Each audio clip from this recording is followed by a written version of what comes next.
Buenos días, estimados telespectadores. Como un sábado más, en nuestro nuevo horario, tienen una cita con la palabra. Nos acompaña, como todas las semanas, la doctora Menasa, psicoanalista de la Escuela de Psicoanálisis Grupo Cero y médico especialista en medicina interna. Buenos días. Buenos días, estimados telespectadores. Buenos días, doctora Rojas. La doctora Rojas es psicoanalista de la Escuela de Psicoanálisis Grupo Cero y médico especialista en reumatología y en medicina familiar y comunitaria. Como todos los sábados, la Juventud Grupo Cero ha vuelto a salir a la calle a preguntarles a los madrileños si son alérgicos. En este caso han estado en la Feria del Libro de Madrid. Y vamos a ver un vídeo de la Feria del Libro donde se le pregunta a los madrileños si son alérgicos, qué piensan de la alergia, cómo se produce esta patología. Ahí lo tienen.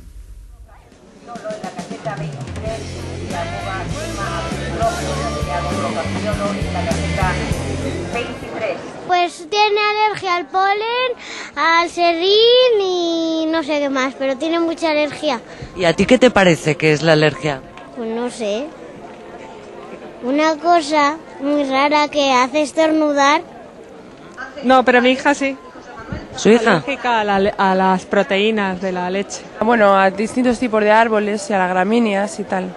Sí, debido a la tos asmática que tengo, pues en un golpe de tos me rompió una costilla, sí. Sí. Tengo alergia, la piel la tengo muy sensible, también de vez en cuando estornudo muchísimo. O sea, el agotamiento da. Yo lo he padecido en la época de estudiante y es muy problemático. Era alérgico al Winston y en menos de 15 días se me quitó. Y era, tardé 10 años en vivir con una cierta normalidad. Yo creo que es una reacción, ¿no?, emocional, afectiva, a cualquier acontecimiento, ¿no?, importante en la vida. Creo que las emociones y el estado de ánimo influyen en general para todo, incluso para la salud, pero, hombre, también el factor físico está ahí.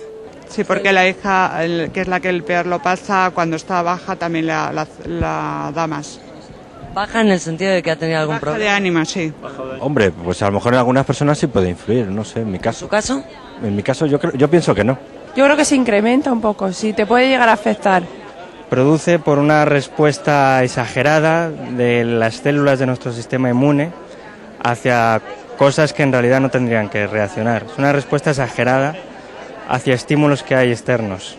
O bien por una cuestión climática o bien por una cuestión de estrés. Por ejemplo, en la facultad en la época de exámenes era una cosa terrible, me salían eczemas por el cuerpo y cuando esa temporada del año pasaba, en la época de exámenes, todo desaparecía de forma misteriosa. Puede, creo que sí, puede. Supongo que todo se acaba somatizando, ¿no? O sea, que de alguna manera refleja lo que ocurre dentro para que se refleje en la piel o... Yo pienso que sí, clarísimamente, sí. El estado de ánimo seguro que tiene que provocar alergias. Seguro, porque realmente no sé lo que es una alergia, por definición no sé lo que es, pero supongo que será una alteración de algo habitual que no nos moleste y de repente un día pues el cuerpo no lo acepta, con lo cual si estás incómodo por algo puedes tener una alteración, yo pienso que sí. ¿Y crees que se puede tener alergia en las personas? Sí. Bueno, si las personas digamos que son algo que están fuera de nosotros, sí, puesto que el sistema inmune en las alergias responde a algo que está fuera de nosotros, pero responde de manera excesiva. Hombre, a determinadas personas sí. Yo creo que no, a las personas no. Eso es una exageración, yo no creo en eso. Los olores de las personas, pero las personas en sí no creo. Por supuesto que sí. Sí, hombre, ya la misma palabra alergia se parece a la palabra alegría, nada más que cambia una letra. Y además es una respuesta normal pero exagerada ante algo que nuestro organismo no reconoce como que nos puede atacar y reacciona de esa forma exagerada. Luego sí es muy interesante pensarlo así, desde el punto de vista psíquico. ¿Pero qué hace usted aquí, Magdalena Salamanca? ¿No estaba en la Feria del Retiro entrevistando a los madrileños? Sí, pero he venido volando para poder entrevistar a los especialistas. Hoy tenemos como invitadas a la doctora Menasa y a la doctora Rojas, que son directoras del Departamento de Clínica Psicoanalítica Grupo Cero. Y bien, estamos aquí porque nuestros espectadores quieren que aclaremos algunas cuestiones sobre... Todavía no lo han adivinado, la alergia. Bien, ¿es una enfermedad muy frecuente la alergia? Bueno, pues un 5% de la población española padece asma y en niños es mucho más frecuente, hasta el 16% de la población infantil de España tiene asma. La rinitis alérgica es todavía más frecuente que el asma, entre un 10 y un 16% de los españoles tenemos rinitis alérgica, tienen rinitis alérgica. Y además se está produciendo un fenómeno preocupante en los últimos años, y es que están aumentando considerablemente las consultas en urgencias por crisis de asma. Pues yo pensé que era mayor el mayor porcentaje, el número de personas que tienen alergia, porque en la entrevista que hemos hecho, es una entrevista hecha al azar, y ha habido un gran alto número de personas que nos han dicho que tienen alergia. Efectivamente, puede ser que la incidencia sea mayor, porque hay que tener en cuenta que más de la mitad de los pacientes que tienen asma no son conscientes de padecer la enfermedad. O sea que sí, que probablemente la incidencia sea mayor. Más de la mitad de los pacientes tienen asma, tienen los síntomas y no lo saben. ¿Cómo puede identificarse un paciente asmático? Sí, no saben que tienen asma. Por ejemplo, si ustedes tienen dificultad para respirar, se notan pitos en el pecho, tosen después de hacer el ejercicio, o nada más acostarse también tienen tos, cualquiera de estos síntomas, ¿no?, les debe hacer pensar que tienen un asma. Sobre todo si todos estos síntomas aparecen en relación con la primavera, ¿no? Desde febrero más o menos es cuando es más frecuente, ¿no?, los síntomas del asma. Entonces cualquiera de estos síntomas les debe de hacer pensar que pueden tener un asma alérgico o extrínseco.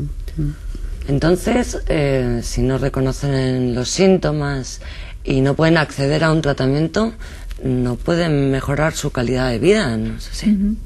Así es. Los tratamientos de que disponemos hoy en día para tratar el asma, desde el punto de vista médico, son los antiinflamatorios inhalados, sobre todo corticoides, porque se ha demostrado que el asma tiene una base alérgica muy importante. Y además los broncodilatadores, ¿no?, para abrir los bronquios y poder respirar mejor. Y esos dos tratamientos son muy eficaces. Lo que pasa que, claro, el paciente tiene que poder reconocer primero los síntomas, ir al médico al consultar para que se le paute un tratamiento. Y el 50% de los pacientes no lo reconocen como tal, ¿no? Se cansan con el ejercicio, pero creen que es normal. Es decir, no reconocen los síntomas. Pero además tengo entendido que hay pacientes que están diagnosticados, que se les ha prescrito un tratamiento, pero que no lo siguen. ¿Esto es así? Sí, la cuarta parte de los pacientes que saben que tienen asma, que están diagnosticados, que tienen un tratamiento correcto, no siguen el tratamiento y se mantienen con síntomas, ¿no? Porque hay que tener en cuenta que el asma sin tratamiento produce síntomas en los pacientes, ¿no? Y ¿no?, parece que es una enfermedad controlable, como nos ha dicho la doctora Menasa, existen tratamientos eficaces, pero en la realidad, en lo cotidiano, los pacientes no están controlados, ¿no? Y para explicar esta paradoja, lo que se aduce generalmente es el incumplimiento terapéutico, es decir, el hecho de que pese a que se les ha puesto un tratamiento correcto, los pacientes no siguen el tratamiento, ¿no? A veces estas cuestiones me hacen pensar que los seres humanos tenemos tendencias sufridoras o masoquistas, ¿no? Pues eso parece, sí. Bueno, los asmáticos además en un 50% de los casos no cumplen el tratamiento prescrito, el tratamiento establecido por el médico. Y esto es incluso más frecuente que en los pacientes hipertensos y en los pacientes con hipercolesterolemia, que son dos patologías muy frecuentes, ¿no? Los asmáticos en un 50% no hacen el tratamiento prescrito. O sea que los medicamentos para el asma tratan los síntomas, pero no pueden terminar con esas tendencias masoquistas que les hacen no cumplir el tratamiento, ¿no es así? Sí, además es llamativo este último dato, porque hay que tener en cuenta que los pacientes con hipertensión arterial o con hipercolesterolemia están inicialmente asintomáticos, es decir, no tienen ningún síntoma, a diferencia de los pacientes asmáticos que sí que presentan dificultad respiratoria, ¿no? Podríamos pensar que en el caso de los asmáticos el incumplimiento terapéutico podría estar en relación con el mantenimiento del síntoma.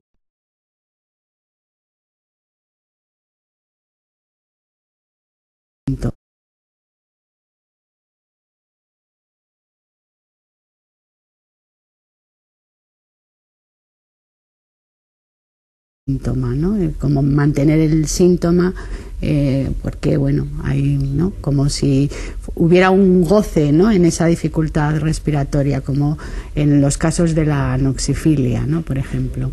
Anoxifilia. ¿Cómo es eso de la anoxifilia? Sí, bueno, pues la anoxifilia es una especie de perversión sexual donde uno de los partners, uno de los miembros de la pareja, le cubre al otro con algún objeto, generalmente se utiliza una almohada, la boca y la nariz, de tal manera que no puede respirar. Y justo cuando está empezando a ahogarse, le retira la almohada, ¿no? Y parece que esto produce mucho placer en la gente que lo practica. Perdón, doctora. Pero los pacientes asmáticos no son perversos. No, no son perversos, no es eso lo que queremos decir. Simplemente lo que queríamos es señalar que los humanos gozamos de cualquier cosa, ¿no? Y también gozamos, aunque desde la conciencia puedan sufrir, ¿no? Porque son pacientes que tienen dificultad respiratoria, inconscientemente hay un goce, ¿no? Uno goza de cualquier cosa, ¿no? A mí me resulta difícil poder pensar que un paciente asmático en plena crisis asmática, que es una sensación terrible, tenga un goce. Sí, además muchos autores han señalado la similitud de algunos de los cambios fisiológicos que se producen durante el coito, por ejemplo la respiración acelerada, jadeante, el aumento de la frecuencia respiratoria, el aumento de la frecuencia cardíaca, las palpitaciones, la sudoración, todos esos síntomas entre comillas que aparecen durante la realización del acto sexual son síntomas que aparecen también en el asmático. Esto ha hecho a los autores que relacionen ambas cuestiones y además tenemos que señalar que una de las alergias más frecuentes, una de las causas más frecuentes de asma es la alergia al polvo casero y esto se explica más que por esas pequeñas partículas, ¿no? De esas cosas tan incómodas que se ponen encima de los muebles y que hay que retirar con un plumero. Además, saben que la palabra polvo tiene otras acepciones, ¿no? Entre ellas la denominación del acto sexual, ¿no? Es decir, que es más por la polisemia de las palabras que por las particulitas de polvo. También me llama la atención la palabra casero, ¿no? Polvo casero. Perdón. Bueno, entonces, ¿cómo podríamos modificar esa manera de gozar en los pacientes? ¿Cuál es la solución? Bueno, evidentemente solo con psicoanálisis se puede modificar la manera de gozar, ¿no? Es decir, porque se pueden controlar desde la medicina, se pueden controlar los síntomas, pero modificar la manera de gozar con psicoanálisis. Bueno. Vamos a gozar todos un poco ahora, vamos a darle un respiro a los telespectadores y vamos a presentar un cortometraje que es escrito y dirigido por Miguel Óscar Menasa. El título del cortometraje es La impaciente, ¿no? Y forma parte de una serie de cortometrajes titulados Relaciones psicoanalíticas. Bueno, vamos a ver el corto y después continuamos hablando del asma y de las alergias en general. Gracias.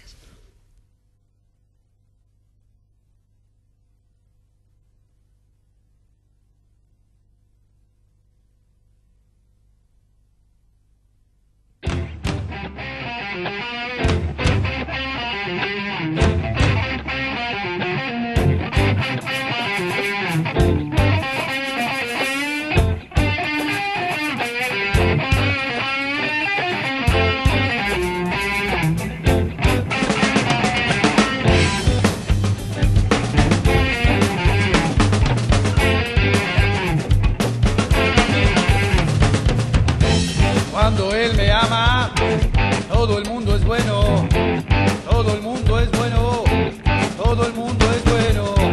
Cuando él no me ama, todo el mundo es malo, todo el mundo es malo, todo el mundo es malo.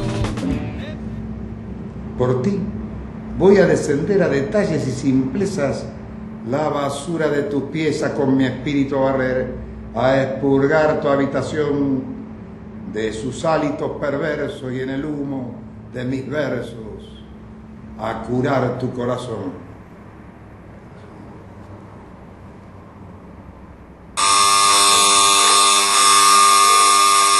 ¿Otra vez me abandonaste, cabrón hijo de puta?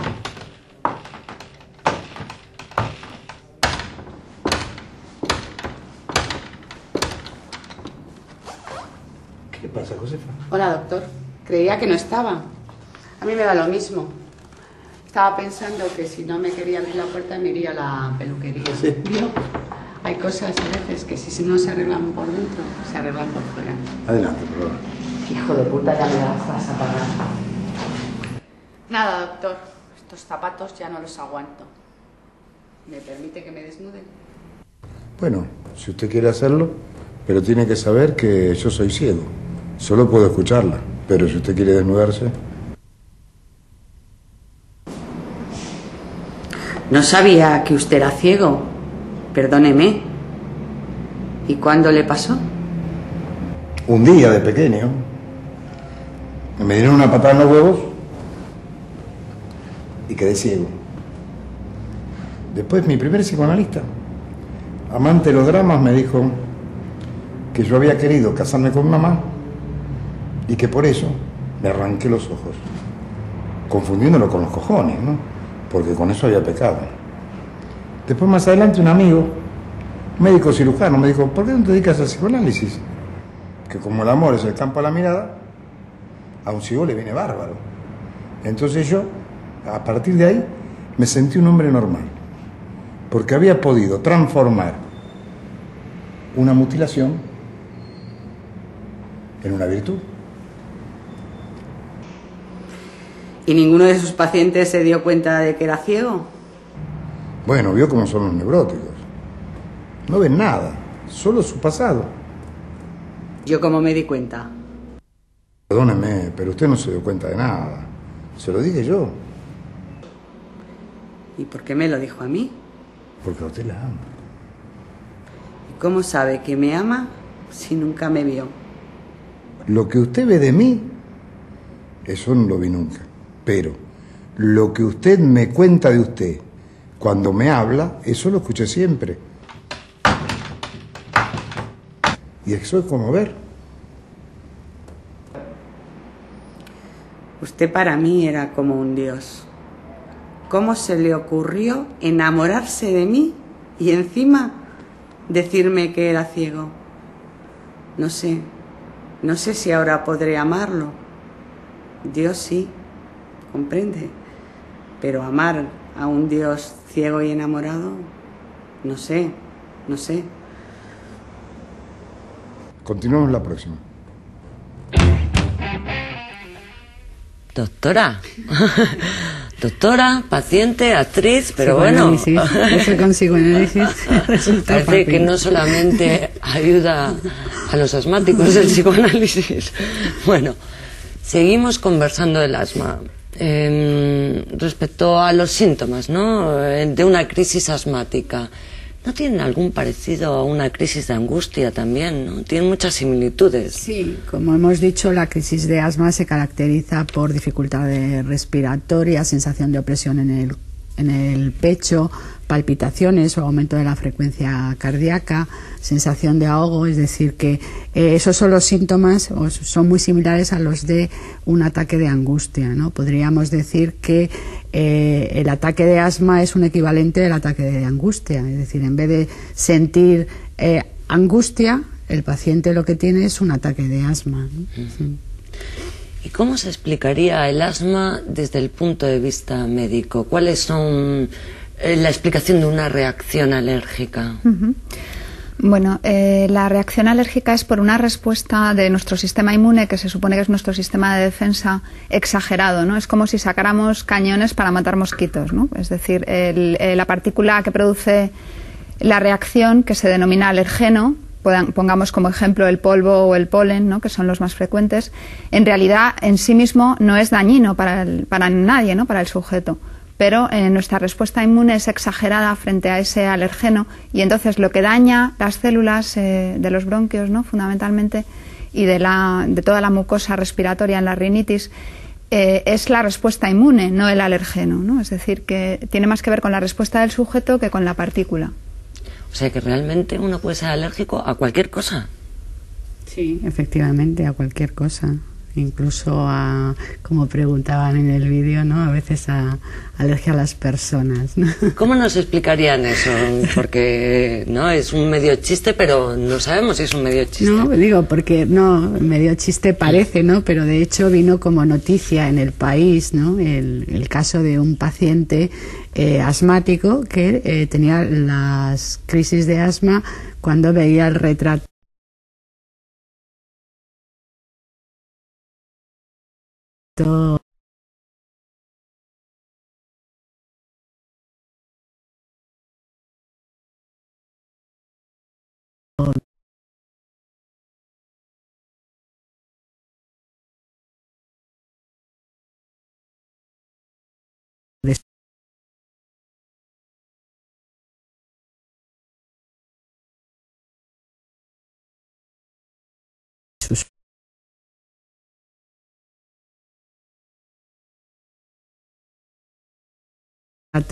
de su suegra, ¿no? Que tenía en casa, ¿no? Al final terminaron, ¿no? Primero dándole la vuelta y luego desapareciendo el retrato de la casa, ¿no? Porque sí que es cierto que a veces los asmáticos, ¿no? Reaccionan frente a los otros, ¿no? Es como si fueran enemigos, ¿no? Entonces adoptan una situación o una actitud de defensa frente a los extraños, a los otros, y les conduce a, ¿no? Entonces en esa defensa pues reaccionan con el ataque de asma, ¿no? Muy curioso, sí.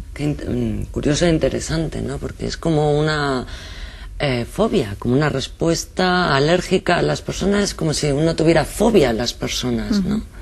Efectivamente, como muy inteligentemente ha observado, los asmáticos tienen conductas que son muy similares a las conductas de los fóbicos, las conductas de aislamiento, ¿no? Por ejemplo, apenas salen en primavera los que tienen asmas muy graves porque el contacto con el polen de las plantas les hace tener crisis, entonces se quedan encerrados en casa muchas veces. Si salen con mascarillas, ¿no? Aislándose del exterior. No pueden conducir con las ventanillas bajadas, tienen que ir con el coche cerrado, a veces tienen que poner filtros en el coche incluso. Es decir, que son todas conductas que terminan aislando al sujeto, ¿no? Y esas conductas son muy similares a una fobia, es cierto. Claro, además es interesante también la relación en la que existe, ¿no? Con respecto a esta fobia, porque el paciente fóbico que también hace conductas de evitación, ¿no? Frente al objeto fóbico, que cada vez va siendo más amplio. La conducta de evitación es para evitar el ataque de angustia, ¿no? Y habíamos señalado la similitud entre el ataque de asma y el ataque de angustia, es decir, que en esos dos puntos además, ¿no? También estarían en relación, ¿no? Es como una excusa para ir quedándose solos, ¿no? Ahí.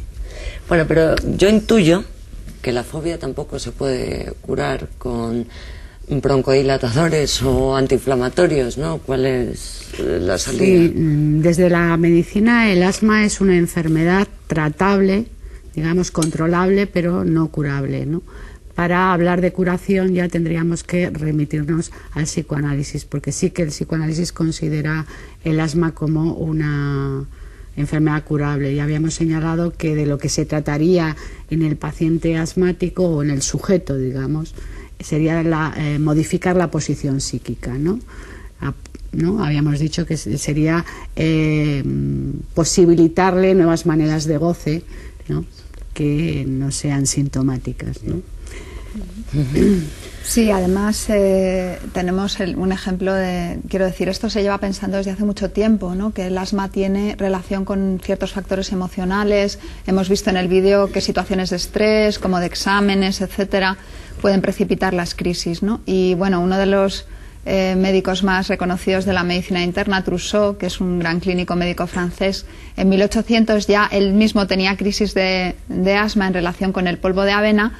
Y él mismo decía que esas crisis, aunque el polvo de avena podía desencadenarlas, le tenían que encontrar en un estado de ánimo particular, ¿no? Dice, bajo la influencia de una emoción moral, lo llamaba él en ese momento, ¿no? Es decir, que sabemos desde hace tiempo, y además los textos de medicina lo siguen recogiendo, la influencia de los factores emocionales sobre el asma. Y si no los tratamos, si solo tratamos con broncodilatadores o con antiinflamatorios, estamos dejándonos sin tratar una parte muy importante del problema, que son las cuestiones psíquicas en juego en la producción del asma.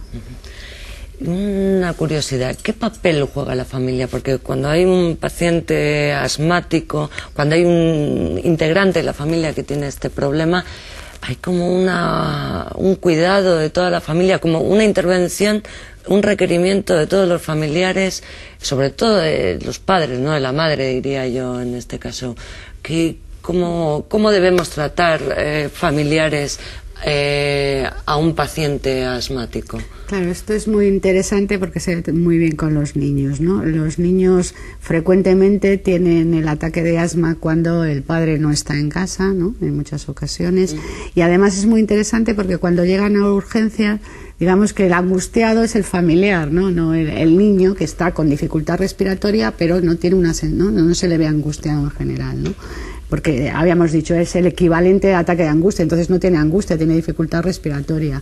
Y sí que la angustia la padece la madre, ¿no? Además es muy interesante porque en general son madres muy protectoras, ¿no? En el sentido de que controlan la medicación del paciente hasta etapas muy avanzadas o edades muy avanzadas, porque uno podría pensar, bueno, es que como está enfermo, ¿no? Se le controla la medicación, pero hay otras enfermedades en las que el niño, digamos que se hace responsable de su propia medicación, ¿no? Mientras que en el asma en muchas ocasiones no es la madre, ¿no? La que controla la medicación del niño, ¿no? Podríamos... No, además, una curiosidad más añadir a eso, ¿no? En cuanto a la madre hiperprotectora, que es como una especie de cosa ya aceptada en el niño asmático, ¿no? Muchas veces el asma, hemos visto que la incidencia en niños es mucho mayor que la incidencia en adultos, y es muy frecuente que esta enfermedad evolucione de esa manera, ¿no? Que tengan episodios en la infancia que luego, con la madurez del paciente, vayan desapareciendo. Y hay muchos estudios que señalan que esta hiperprotección materna, ¿no? Hay un estudio muy curioso americano, ¿no? Que se hizo midiendo el grado de suciedad que había en los colchones de los niños, ¿no? Y se veía que las madres más exageradamente pulcras, que lo tenían todo exquisitamente limpio, que no le dejan al niño tocar nada, ¿no? No le dejan construir su propio sistema inmunitario, ¿no? Entonces son niños que están más expuestos a tener alergias de mayores, ¿no? O sea que una sobreprotección tampoco es conveniente, ¿no? Tanto a ningún tipo de paciente, diríamos, ¿no? No solamente a los pacientes asmáticos. Bien, ¿cómo puede beneficiar el psicoanálisis, aparte de al paciente, ¿no? Como que no es poco ya, ¿cómo puede beneficiar el psicoanálisis a la salud en general, ¿no? Sí, disminuyendo, ¿no? Claramente que el gasto sanitario, y estos son estudios que se han hecho desde la propia sanidad pública, ¿no? Que con un tratamiento correcto el gasto sanitario de los pacientes con asma disminuiría en un 70%. Pero claro, el tratamiento correcto hemos visto que no solamente depende del buen diagnóstico, sino también del seguimiento por parte del paciente, ¿no? Entonces, ¿no? hemos visto que una parte muy importante de pacientes no sigue el tratamiento, ¿no? Entonces, hay, tanto en la mejora de los síntomas, incluso en la curación de la enfermedad, como en la posibilidad de que el paciente siga de manera correcta el tratamiento, influye de manera decisiva el psicoanálisis, ¿no? ¿Y a qué se debería este incumplimiento del tratamiento? ¿Por qué no lo llevan? Si es algo que les hace bien. Claro, es lo que hemos señalado un poquito antes, ¿no? Que quizá reiterar que hay como un goce en el mantenimiento del síntoma, ¿no? En esa sensación de ahogo, en ese, ¿no? Todo ese cortejo de síntomas que es tan similar, ¿no? A un acto sexual, hemos señalado antes, ¿no? Y bueno, aparte de reducir el gasto sanitario, es obvio que en cada paciente individual disminuye el número de crisis de asma. Incluso hay muchas veces que un paciente llega a análisis que habitualmente llegan por otros motivos, no por el asma. Y de repente, después de 6 meses, 8 meses, ¿no? de tratamiento, dicen, pues qué raro, ya no tengo más crisis de asma, ¿no? Es muy frecuente ver eso en los pacientes en análisis, que desaparece completamente la enfermedad. Bueno, muy interesante, tenemos unos cuadros preciosos aquí detrás. Sí, es verdad, estamos exponiendo en nuestra sede en la calle Duque de Osuna número 4 la exposición de cuadros antológica de Miguel Óscar Menasa. Se la recomiendo. Nuestro horario es de 9:30 a 2 y de 4 a 7:30 de lunes a viernes, y sábados por la mañana de 9:30 a 1. Pueden pasar a verla en cualquier momento y no se van a arrepentir. Bueno, doctoras, muchísimas gracias por la conversación, una conversación muy interesante, muy amena. Y nos tenemos que despedir. Pero ¿cómo? No se vaya tan rápido, que ahora nosotros queremos preguntarle a usted, porque sabemos que usted es representante del grupo poético musical Indios Grises. ¿Cuándo es el próximo concierto de Indios Grises? Pues casualmente mañana, que no sabemos si es casualidad o no lo es. Mañana a las 7 de la tarde en la Sala Clamores, calle Alburquerque número 14, ahí en el Metro Bilbao. Les esperamos, desde luego merece la pena escucharlos y les recomendamos que vayan, lógicamente. Y antes de cerrar el programa, decirles que les esperamos el sábado que viene a las 12 y que nos va a acompañar una persona muy especial, que es el diseñador David Delfín, al que queremos mucho porque es un gran amigo y además es un excelente diseñador. Y tendremos una muy interesante charla porque tiene pensamientos muy interesantes sobre la moda. Continuamos el próximo día. Muchas gracias por habernos acompañado. Gracias, Madalena. Gracias a ustedes, doctora. Hasta el próximo sábado.